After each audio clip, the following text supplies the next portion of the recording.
Okay, look at these, man. These joints are bright. We've got 2 pairs of these bad boys too, and both of them are being given away. So if you're not a WearTesters Discord community member yet, now's your chance. Go over there. It's a free raffle system, and everybody wins eventually, and then we reset the list, and we go again.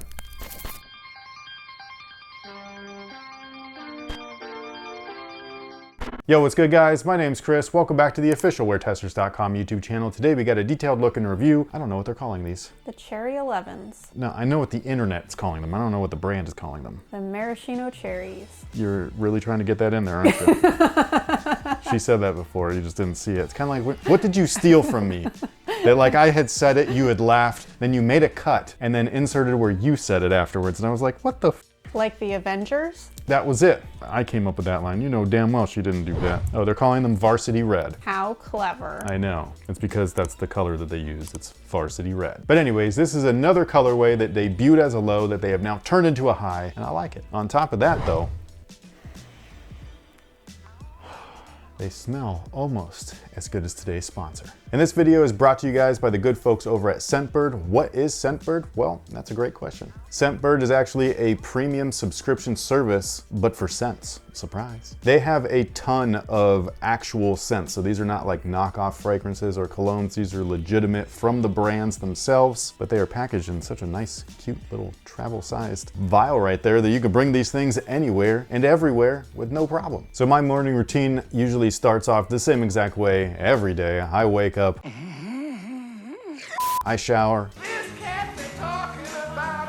then I spritz myself with a little bit of a cologne from Scentbird, and luckily with Scentbird you can choose multiple different scents to be delivered to your door every month, so I can try a variety of them without having to buy a big ass bottle of it. I don't know if you guys have realized, but those big bottles is ridiculous. But Scentbird's only $17 a month, which for me is perfect because that's awesome. If you've used Scentbird before, but maybe you paused their service, they have this brand new carrying case that actually has a lock in it so they don't accidentally like come out or spray when they're in your bag or maybe in your pocket. One of the cooler things too is that this case right here is actually magnetic, so you can take the vial out and just put in your brand new vial and then close it back together, so this thing is reusable. It's awesome. The scents that I've tried this month are actually Clinique, and I'm not exactly how to pronounce this one, but I'm just gonna say it's Amouage, and if I'm wrong, I apologize. One of the best parts about them though are these actual cards. They do come with your fragrances, and on the back there, not only does it tell you everything about the brand, but it tells you everything about the scent, including everything that is inside of that scent. So if you wanted to stay away from anything, say rosemary or red pepper, then obviously you would want to make sure that you note that in your next decision making. That way you don't get that scent back. This one though, I think I smell great with it, so there you go. Now, if all of this sounds great to you, you're going to want to know 2 things. The first thing is that you can grab their scents and sign up for their services. Down below in the description box, we should have a pinned comment as well. You click that link, it'll send you over to Scentbird's website where you can fill out all the information and become a member. Second thing, you're actually going to save some money by using our code, which is also down below in the description box and in that pinned comment. It'll save you 55% off your order. Maybe a third thing, just as a nice little throwaway reminder, it's holiday season. I don't know if you know this, but like it's really hard to buy gifts for sneakerheads because they usually go and buy the shoes already before you get a chance to. So this is a nice surprise, just saying. And with that being said, like I was saying earlier, this colorway debuted in 2001. You know, it was the first time that we had ever seen an Air Jordan 11 low with patent leather at the time. So first off, our minds were blown. And by our, I mean sneakerheads back in that time frame, the AOL days. ASL please, but don't, I'm taken. Damn straight. The claws came out. I was like, just wait till you find my Tinder profile. I would have to be on Tinder to find your Tinder profile. Oh, that would suck. Be like, you're cheating. No, it's the Spider-Man meme. That man's an imposter. That man is the imposter. But anyways, back in 2001, they released this colorway of the shoe as a low top alongside a slew of others. One of my favorites is the UNC's. Also, there was women's versions as well. We just reviewed one of them, the Citrus or whatever. I don't remember exactly what they're called. But that was a women's exclusive colorway. There was a number of women's exclusives. I remember the Zen Grays were really cool too. It was basically an all white version, but they had gray logos and branding. So yeah, there was a bunch of cool stuff back then. And again, at the time, it was the first time we'd ever seen an Air Jordan 11 low with patent leather outside of what MJ actually wore, which were the PEs. We also reviewed those, but you know, you can check out that video later on. Now, as for these, they have turned them or converted them into a high. We've seen this recently with the Air Jordan 14 as well as the Air Jordan 13s with the brave blues that are now from a low to a mid. And the 14s were the gingers, again, changing the low to a mid. They're also doing it with the Laneys as well. So I think next year there's supposed to be a mid-top Laney 14. What the hell happened to my voice there? What was that? Talking too much? You're gonna have all the ladies swiping. Oh, yes. How do you like them? Old. Do you want me to redo that part? I'll keep doing it. Okay. You're like, no, he's mine. Now fast forward to 2022 and boom, here we go. Mid-top version of the shoe.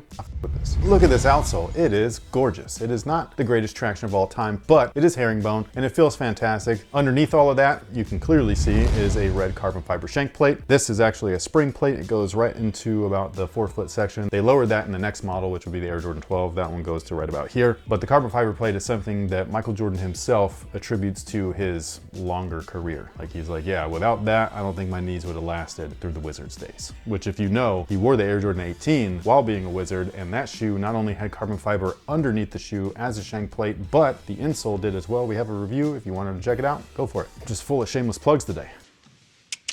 The midsole itself is Phylon, per usual. It's a little stiff, so I'm not too thrilled with that. Like these are not one of the more comfortable Air Jordan 11s. They keep like messing with the density of the Phylon in these. The originals were so soft that they'd be covered in creases. It would just compress like crazy to the point to where people that were sticklers for creases would put damp towels on it and then iron it out, and it would somehow pop back into original form until you wore them again. And now they make them so firm that it's like, dude, you made one of the most comfortable shoes ever feel like a brick. And it looks like one now too. That's just great. But inside of that is a full-length air unit, much like this. So that's inside your shoe. The upper, very basic as far as the Air Jordan 11 goes. However, at the time, this was game-changing, using patent leather for one. That was like unheard of for basketball products. For two, they used the ballistic mesh, also known as Cordura mesh. And again, those two components right there were just game-changing. You had ultra support with the patent leather, and then you had super lightweight breathability with the mesh area. And when you look at, you know, footwear today, this is kind of where all that started, which I think is really dope. The back area is obviously leather. This leather is not very good. Like it's just kind of whatever. However, the red leather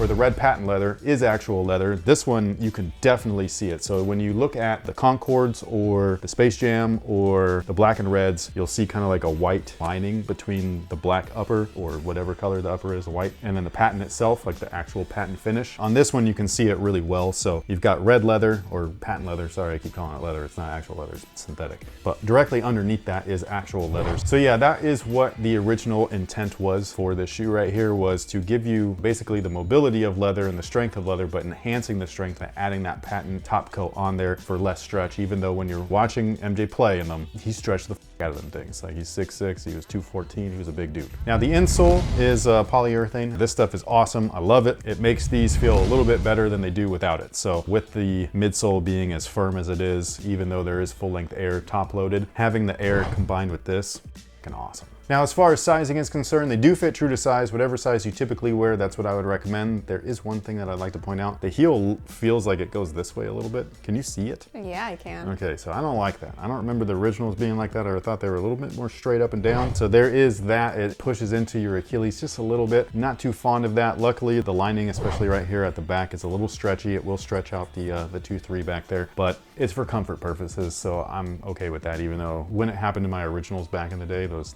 95 releases, man, that was a bummer. It was like, it literally like pulled apart.